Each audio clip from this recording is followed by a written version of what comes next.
เป็นยังได้ชาทางนั้นเด้คนน้อยเด้อยู่ดีไม่แห้งอยู่บ่บ่ได้ให้เพิ่น กลางคืนให้ตลอดนี่ได้โดยกลางคืนนั้นให้ตลอดโดยเอ้าฮอดสดแจ้งเลยฮะเราเจ็บหูโดยเอาหูไปยังไงจากอักเลือดอยู่หูครบรอบได้นี่โดยจำได้ป่ะลูกเกิดวันยังเอา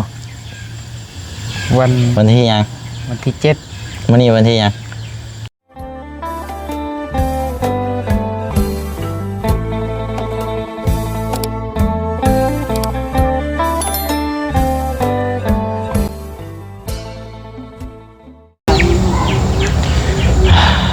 เนาะพี่น้องเนาะถือว่าเดินทางขึ้นมารอบนี้ก็มากับฟ้ากับฝนมาฮอดปั๊บกับฟ้าฝนโตกระหน่ำหนักเลยเนาะพี่น้องเนาะตอนนี้ยุดเศร้าแล้วพี่น้อยยุดแล้วก็ห้อนก็คืออะไรขย่อยแล้วบัดนี้พี่น้อยเนาะเอาอะไรพี่น้องเนาะพัดมาอยู่ที่เคสของทางเจืองแล้วก็ทางน้องหั่งเด้อพี่น้องเด้อเนาะหรือว่าทางน้องเมษาน้อยทางพลักนี่แหละพี่น้องเนาะมาพบมาเจอกันช่วงค่อยคำดงแรงเมื่อนี้มีข่าวดีหอบข่าวดีมาหาทางน้องเมษาน้อยน้องพี่น้องเนาะหรือว่าน้องเมษาที่นี่แหละพี่น้องเนาะกำลังได้จะได้พ่อเดือนแล้วประจักษ์น้องพี่น้องเนาะเมื่อนี้กะที่7เลยโอ้ยแม่แล้วนี่พี่น้องเนาะทางน้องเพิ่นเกิดวันที่7ป่ะพี่น้องโอ้ยเนาะเอาถือว่าเป็นมือดีมืองามเลยสำหรับมื้อนี้พี่น้องเนาะเอาทักทายสบายดีและสวัสดีพ่อแม่พี่น้องเบิดสุขุสุคนเลยพี่น้องเด้อเนาะพบเจอกันอีกคือเก่าคือเดิมพี่น้องเนาะก็ขึ้นมาเวียงงานอัปเดตให้พี่น้องติดตามเบิ้งนำกันอีกเนาะสำหรับในการช่วยเดือเนาะทางบุเชียงแล้วก็ทางทีมงานแต่ละเคสแต่ละช่องเอาพี่น้องเนาะฝากพี่ฝากน้องFCเฮาติดตามเบิ้งนำกันเนาะพี่น้องเนาะเอามื้อนี้ก็ทางแม่แก้วกับทางเจนเนาะอยู่ทางต่างประเทศนะพี่น้องเนาะสื่อนี่อาจจะคุ้นเคยทางพี่น้องปารุงFCที่ผ่านมาเนาะมื้อนี้ก็ถือว่าเป็นอีกมื้อนึงเนาะทางกับแม่เพิ่นฝากเป็นของขวัญเนาะพี่น้องเนาะมาให้ทางน้องเมษาน้อยมื้อนี้พี่น้องเนาะให้ทางบ่เชียงนี่มาเป็นตัวแทนให้เนาะพี่น้องเนาะเอาอะไรพี่น้อยเดี๋ยวไปรุ่นไปส้มเบิ่งน้ำกันเด้อเนาะขอบมุกขอบใจขอบบุญขอบคุณทางกับแม่ละลายเนาะที่มอบหมายและก็เชื่อใจว่างใจให้ทางผู้เชี่ยวนี้เป็นสะพานบุญให้ในครั้งนี้เนาะพี่น้องเนาะเอาอะไรพี่น้อยเดี๋ยวเขารุ่นส้มเบิ่งน้ำกันเนาะช่วงจะค่อยคำลงแรงแล้วก็ถามเบิ่งทางน้องๆเพิ่นก่อนเนาะเป็นจังไดปลูกข้าวปลูกน้ำแล้วเราบอกหรือว่ายังบ่ทันได้เริ่มถือว่าป้าเนาะแดดซ่องนี่โอ้งามได้เฮือนหลังนี่พี่น้อยไม่ฟ้าเซราสีชันหลังคงหลังคาขอบข้างเนาะจะเด่นน้ำตัวนี้แหละพี่น้อยเฮือนนี่พูดแหละพี่น้อยเนาะต่างคนต่างซอยกันดีแล้วเนาะเอาเมื่อก่อน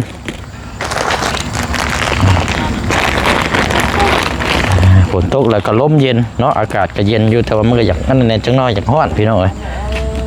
โอ้ยเอาเป็นนี่ไรเนาะเอาบ่ได้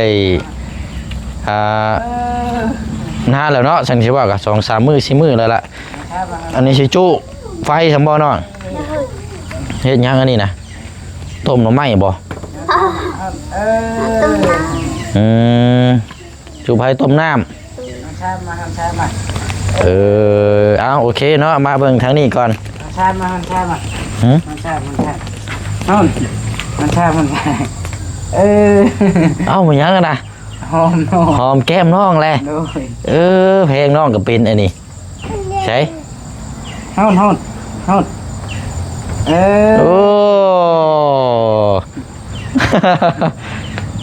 อ้ธรรมดาเนาะจะขวบแล้วนี่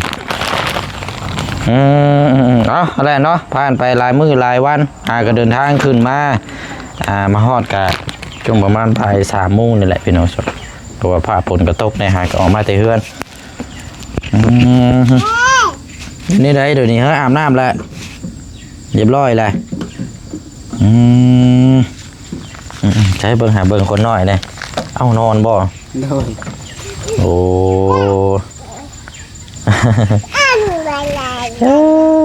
น้ำซ้ำอ่ะน้ำซ้ำ อันนี้บอกว่าหรือเพิ่นหอมเองอันนี้นะ ผมเอง หอมเอง โดย โอ้ เยอะน้ำซ้ำอ่ะน้ำซ้ำเนี่ย มันบ่มียางบ่ยางกัดเด้เอาละนี่ไม้ก่อนนี่แหละนี่เนาะเอียงเขามันคือเอียงเต็งเซ็งไปในนี่นี่เนาะ โดย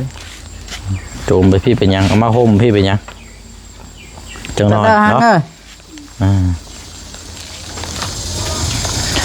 เป็นยังไงช่วงนี้เข้าน้ำซ้ำปลาเรียบร้อยแล้วบ่ ยังบ่ได้ซัก ฝนก็แห้งได้มื้อนี้ก็เนาะ โดยปลูกกล้วยยังบ่แล้ว ปลูกกล้วย โดย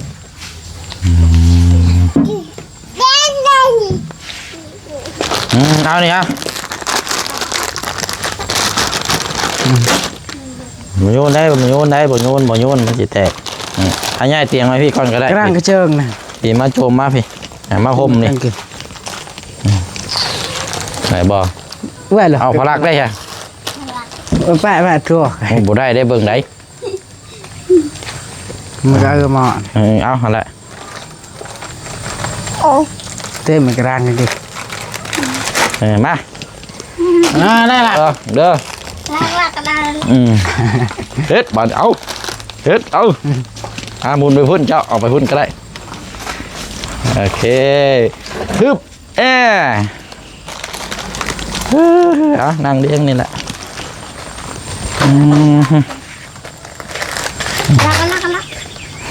ลาก มื้อนี้ไปเฮ็ดเวียกหยังฉลองมื้อนี้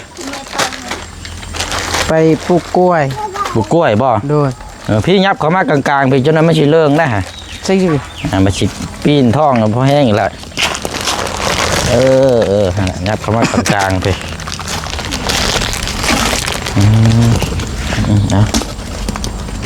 เป็นจังไดฟันดีบ่เมื่อคืนนี่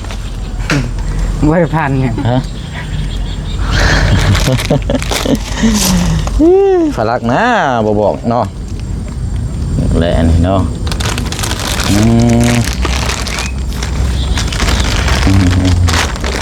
ปลูกกล้วยเนาะยังลายอยู่บ่กล้วย ปลูกแล้วครึ่งนึงยังครึ่งนึง โอ้ยังอีกครึ่งนึง โดย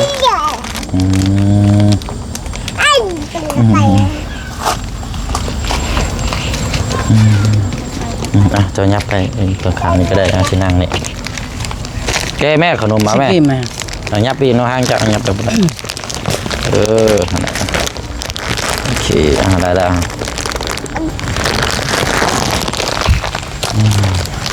มาคอได้ใช่ไหมมาย่างเลยล่ะ โดยย่าง ปล่อยอะไรเลยเดี๋ยวนี้ โดย เดี๋ยวโชว์ให้ปลาลุงเบิ่งหน่อยเด้อฮะแต่ว่าว่าวนี่ก็เอิ้นเล็ดได้หรอวะเอิ้นพ่อเอิ้นหยังสิได้หรอวะ พูดแต่เอิญแม่ แม่ในห้องจู้วะ บ่เราน่าจะรวย เอิ้นนี่ได้ก็เอิ้นแม่ ม่าน มาก โดย ห้องได้แต่ซ้ำนั่นหรอ แต่ว่าเราต้องฝึกเนาะ โดยกินข้าวแล้วก็ฮู้ ข่าวนี้ มัม มัม โดย อันนี้ได้ค่ะอันนี้ไม่ยังนี่ มัมมัมโยว่ามัมก่อนบอกว่ามัมอันนั้นได้ค่ะทั้งน้องๆเพิ่นยังอยู่นี่อยู่บ่ โดยเนี่ย บ่ให้แล้วตัวนี้มัมโอเคเด้อกินอะไรกับแคลเฮียนฟันลำเป็นยังได้ชาทางนั้นเด้คนน้อยเด้อยู่ดีไม่แห้งอยู่บ่บ่ได้ให้บ่ได้ห้องบ่ ไปจะพูดครับเราจะพูด ฮะ เมื่อคืนกลางคืนให้ตลอด นี่ได้ โดย กลางคืนนั้นให้ตลอด โดย เอ้าเป็นยังไงล่ะ มือนั้นฮอดสดแจ้งเหรอฮะ เราจะพูด เก็บหู โดย เอาหูไปยังไง จัก ออกเลือดอยู่หู บ่แม่นไปแทงอันนี้บ่ บ่ บ่ได้แทงต่างหูบ่ โดยบ่ เจ็บหู เจ็บไม่รู้ เจ็บอยู่ไหนเจ็บ อยู่ในโกนหูคนบ่ ได้ โดย ได้ เอ้า มีหยังออกมาอยู่มันมีเลือดมีน้ำนองอยู่บ่ โดยเห็นเลือดออกเลือดแล้วก็น้ น้ำเหลืองอะไรเนาะ ำโดย เดี๋ยวนี้ก็ยังไหลออกมาอยู่บ่ เดี๋ยวนี้เศร้าๆแล้วดิ มันเริ่มสิแห้งแล้วกันเนาะ โดยถ้าบิดหูมันนี่มันเจ็บ มีแต่ระวังฟังนั่นได้ซะเนาะ โดย มันเป็นสาเหตุหยังนั้นแรกๆได้บ่แม่นบ่ได้มีเอาหยังไปแย่ไปหยังลูกบ่ บ่ เอ้า ย่านอันนั้นย่านจักแมงยังเขา แม่งไหม้บ่เนาะ โดย โอ้ เวลานอน กลางคืนไล่แมว แม่งไหม้เนาะบ่ได้ปิดไฟบ่ใส่ในห้อง ปิดอยู่แต่ว่ามันไล่อยู่มันเข้าในหู พวกระวังได้นี่แม่งไหม้เข้าหูนี่มันกัดมันหยังเนาะใบหูเด็กน้อยมันเจี้ยมันอ่อน โดย เลือดออกได้เดี๋ยวนี้ก็ยังเจ็บอยู่เดี๋ยวนี้เนาะ โดยถ้าบิดมันเจ็บ คันว่าตีมไปฟังครัวนี่แม่นนี่เจ็บหน่อยเนาะ โดย แต่ว่าน้ำนองอันน้ำมันเลือดมันบ่ได้หลายแล้วเนาะ โดยแอม บ่ระวังเลยเนาะแมงไหม้นะเขาว่านั่นเนาะมันระวังยากเนาะแมงไหม้มันหลาย โดย ใช่ป่ะ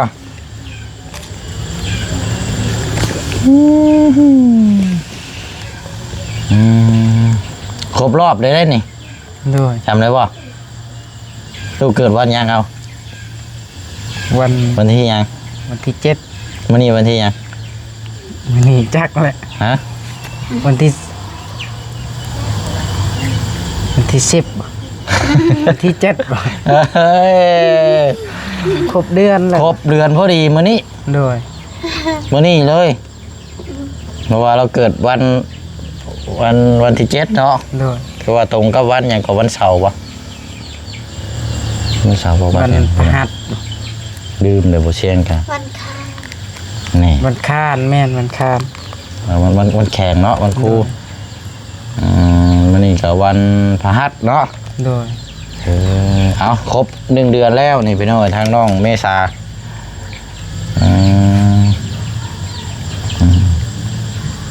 แต่ว่าก็ยังป้อนข้าวซะบ่ โดย คันบ่ป้อนนี่เราบ่อยู่บ่ โดยบุปผลละให้ ข้าวนี่กินข้าวยังจะกันป้อน เข้าน้องหังย่ำแล้วก็ให้เรากิน ข้าวเหนียวเฮานี่บ่ โดย บ่ได้ไปมุกบ่ได้อันนี่ก่อนบ่ ย่ำแล้วก็ไปมุกก่อนถึงปอนแล้ว มุกหันให้มันอันนี้ก่อนเนาะ โดย นี่ไงช่วงนี้ก็ไปเวียกน้ำกันบ่มื้อนี้กะ โดยไปหากระเมื่อ หากะเมื่อหากะมานี่เนาะ โดยยันน้องมิซาให้กับเมื่อแบบเที่ยงหนึง ไปไว้เนี่ยจังน้อยเนาะ เด้อ เป็นหันเป็นนี่มาว่าทางน้องๆเพิ่นมันนั่นก็ว่าแน่เนาะ โดย โอ้ยมันสิลำบาก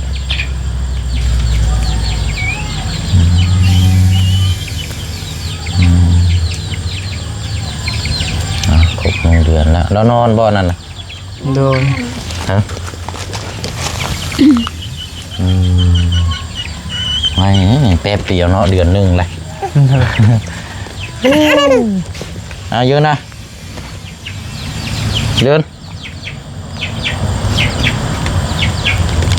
นได้ไหมนี่เฮ้ย น้อยยางได้เลยอะไรเงี้ย ตายแต่ว่าย่างได้แล้วเนาะ โดย เราได้กินขนมก่อนนะเดี๋ยวจะย่างเด้อหอมแก้มน้องอีกเนาะ โดย ความเด้อนี่นี่น้องหอมนี่บ่น้องหอมนี่บ่ฮะ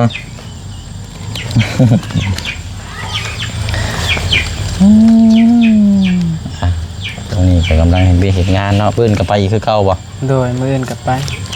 แต่ว่าเขานี่ยังบ่ทันได้ยังก็นำเนาะ โดย ดีถึงบ่ ยังแล้วปลูกกล้วยนี่ก็ซักเข้าเลย ปลูกแล้วก็มันสะเข่าเลยเนาะ โดยมื้ออื่นก็สิแล้วอยู่ปลูกกล้วยขุดคุม3 มือแล้วก็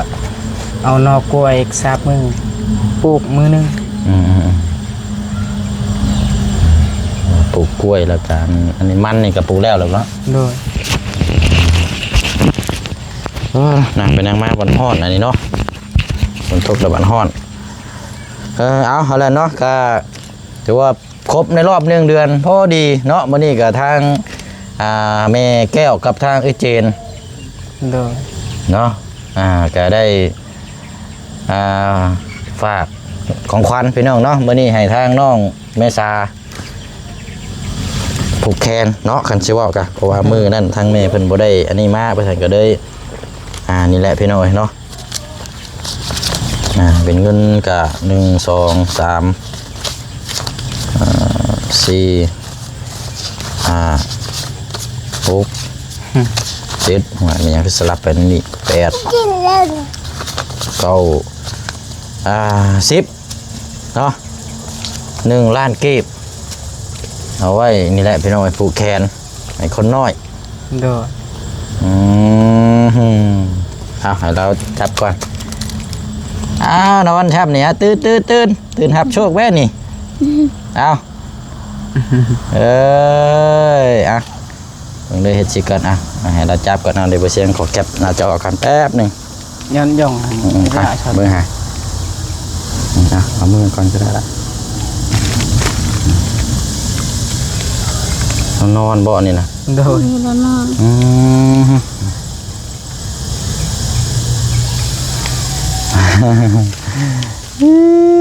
อะไรพี่น้อยมอบไปทั้งอันนี้เลยเนาะผูกแขน โดย และก็ขึ้นอยู่กับพ่อกับแม่คือเก่าอะไรเนาะเงินจำนวนนี้ก็เพราะว่าทางแม่เพิ่นฝากมาพี่น้อยฝากมาผูกแขน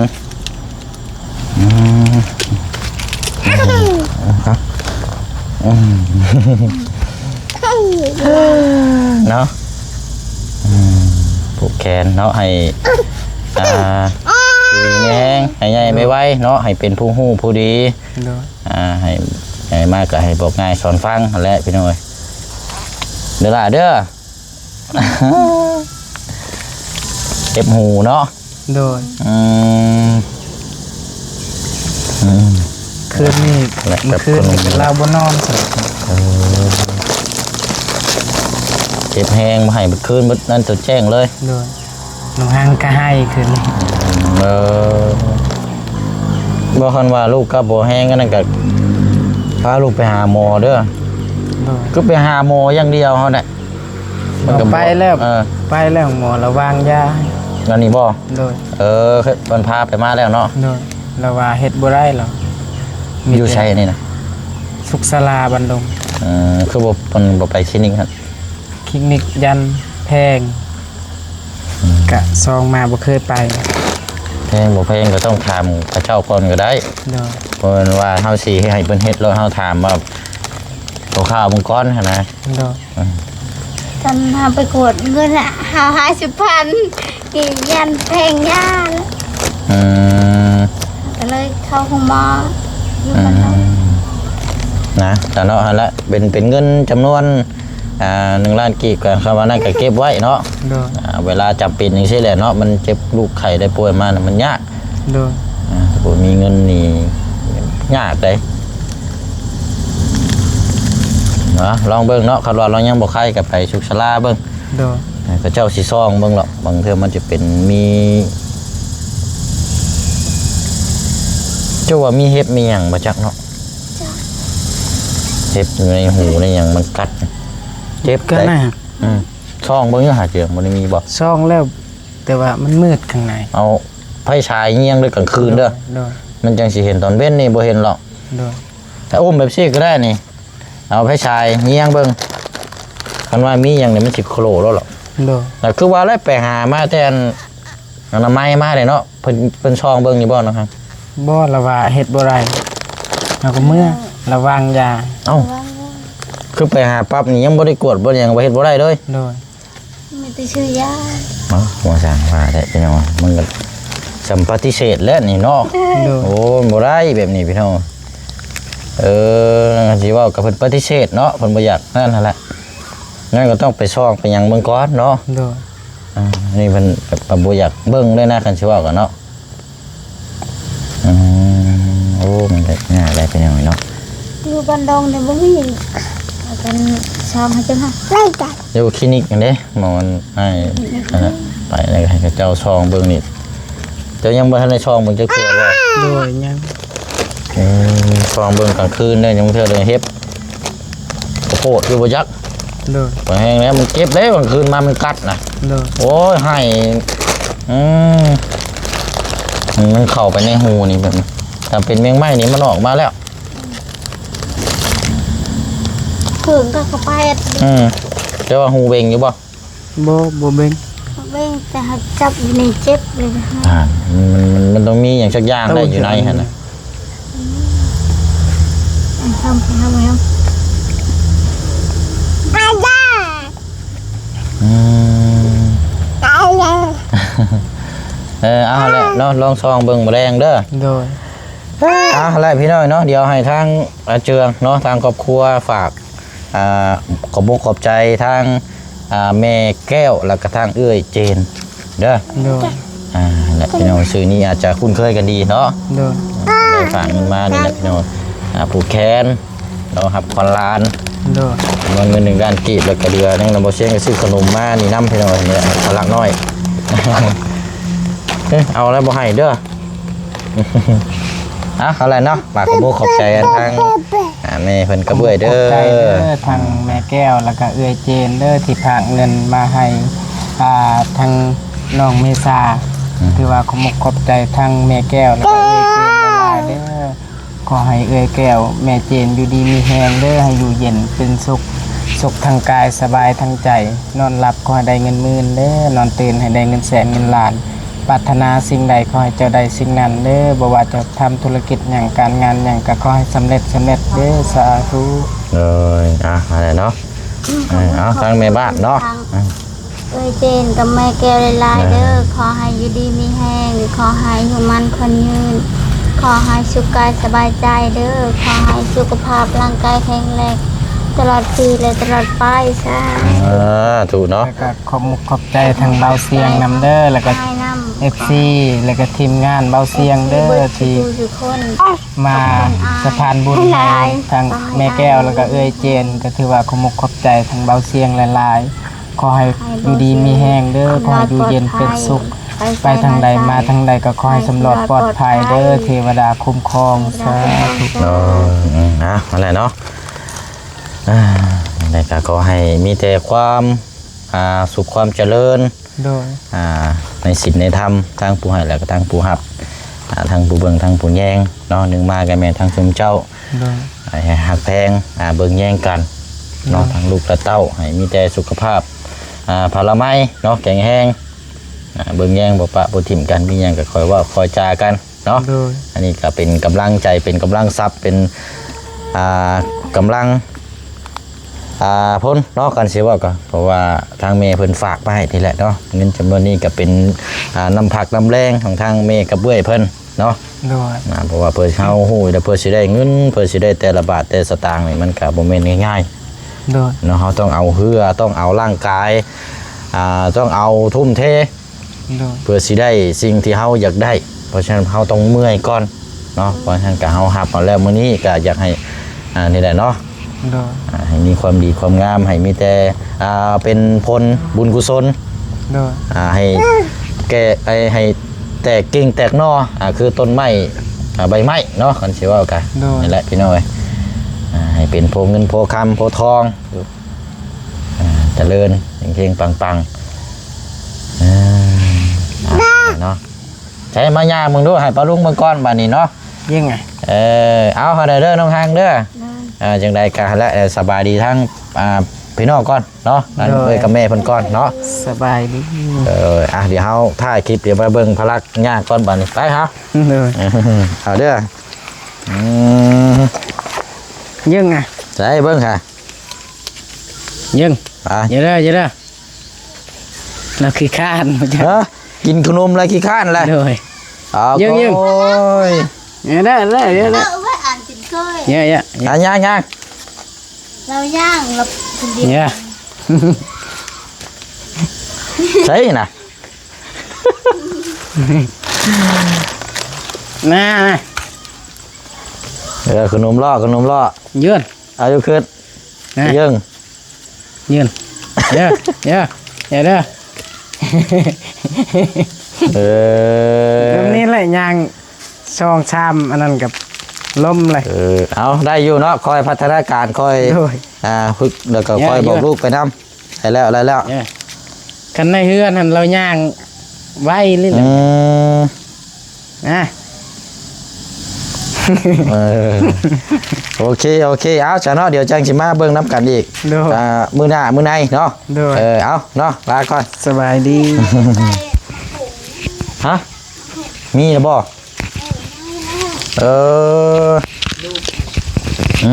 เรียกมังหุงเนาะวันนี้บ่โอ้หลายอยู่เนาะเอาเดี๋ยว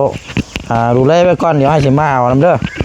มื้อนี้ยันบ่ทันเพราะว่าสิไปเวียกใหม่อีกอยู่ทางเบิ่งมื้อหน้ามื้อในก่อนสิหาเอาถุงยางมาขุดห่อเอาอะไรเนาะโอ้หมกพริกนี่เนาะขุดขี้ดินขึ้นจังน้อยให้มันอันนี้หมามันสิโลกไปอะไรเนาะถึงว่ากัน